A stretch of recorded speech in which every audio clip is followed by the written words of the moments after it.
ইউনূস নিজে খুনি, তার সমন্বয়করা খুনি। আমি যে কথাগুলি বলি রাখো, তোমরা রেকর্ড করে রাখো, তোমার প্রতারক, আমার আপত্তি নেই। জি দাদা, জি পারমিশন দিচ্ছি। জি আপা, থ্যাংক ইউ। ডিজাইন করে সে মানুষ হত্যা করে, মানুষের লাশের উপর পা দিয়ে সংবিধান লঙ্ঘন করে অবৈধভাবে তারা ক্ষমতা আসছে। মানে এদের অত্যাচারে সারা দেশ জর্জরিত। এদের কৃষক, শ্রমিক, কত শ্রমিক বেকার হয়ে গেছে। শ্রমিক আন্দোলন করছে, সাথে সাথে গুলি করে দুজনকে মেরে ফেললো গার্মেন্টস শ্রমিক। চাকরির বয়স নিয়ে আন্দোলন করে যমুনার সামনে যাওয়ার সাথে গুলি করলে একজন মারা গেল, তাদেরকে পিঠে তাদেরকে উঠাই দিল। ওই 7ই জুলাই থেকে এই ছাত্ররা যখন আন্দোলন করে 14 জুলাই পর্যন্ত এই অগ্নিসংযোগ এগুলি না হওয়া বন্ধ, কারো গায়ে একটা টোকাও পড়েনি। ইচ্ছা মতো সব আসছে বসছে, আমরা তো কিচ্ছু করতে দেয়নি। পুলিশের কাছে কোনো মেটাল বুলেট ছিল না, পুলিশের কাছে কোনো মেটাল বুলেট ছিল না। নির্দেশ দিয়েছে কোনো গুলি করবে না, পুলিশ ব্যারিকেড ছেড়ে দিয়েছে, কিছু করা যেত। আমি তো করিনি কিছু, কারণ আমি বলছিলাম যেটা তো কোটা তো ছিলই না। 11 জুলাই থেকে তো কোটা স্থগিত হয়ে গেছে, কোটা তো আমি বাতিল করে দিয়েছি, আর কোটা আমরা নিয়ে গেছি। যেখানে কোটাই নাই, তা আন্দোলনটা কিসের জন্য ছিল? তারপরে আমাদের মন্ত্রীরা বসলো, তাদের সাথে সব দাবি মানা হলো। দাবি মানার পরে আবার এক দফা, তবে সেক্ষেত্রে খুন করো, এই তো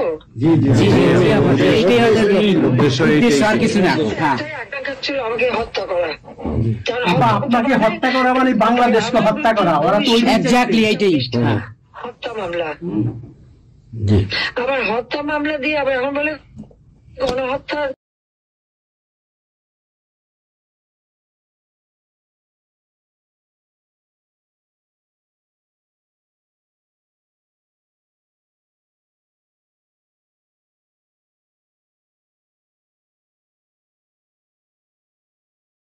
বিচার হবে গণহত্যার বিচার, আমার না, গণহত্যার বিচার হবে ইউনূসের।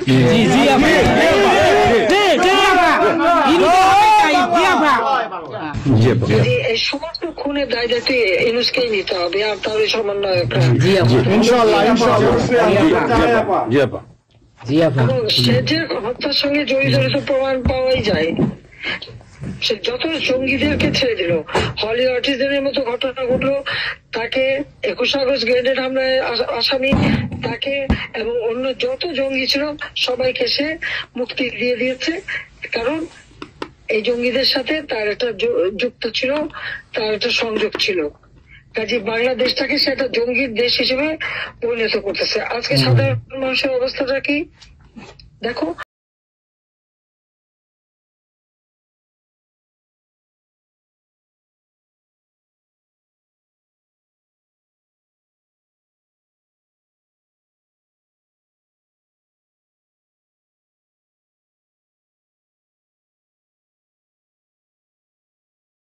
সাধারণ মানুষ আজকে খেতে পায় না, পড়তে পারে না, সব কি আসতে।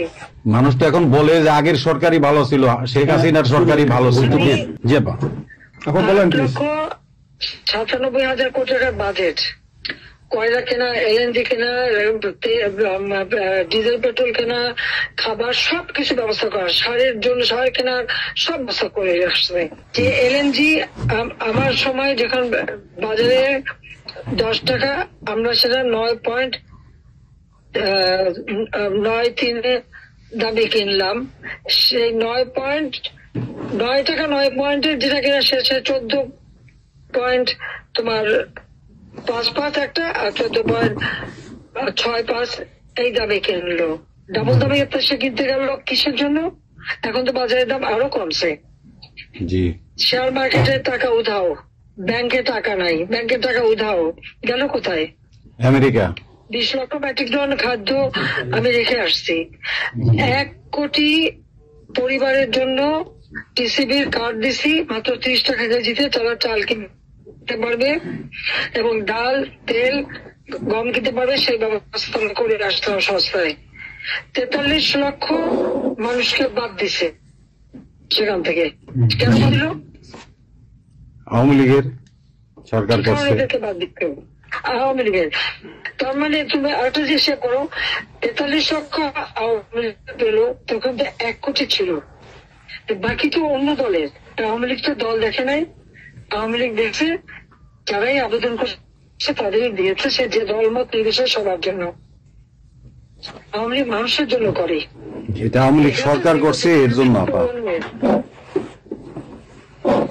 আজকে ছাত্রদেরকে সে তারা বিভ্রান্ত করছে। এখন সাধারণ ছাত্রছাত্রীরা যারা এই বিভ্রান্ত এই খুনিদের সাথে যুক্ত ছিল, আমি তাদেরকে বলবো তাদের গার্জিয়ানটাকেও আবেদন করছিলাম যে আপনারা বুঝতে পারছেন না যে কি হচ্ছে, আপনাদের বাচ্চাদের আসতে দিয়ে তারা দিচ্ছে বাচ্চাদের আসতে। অনেকে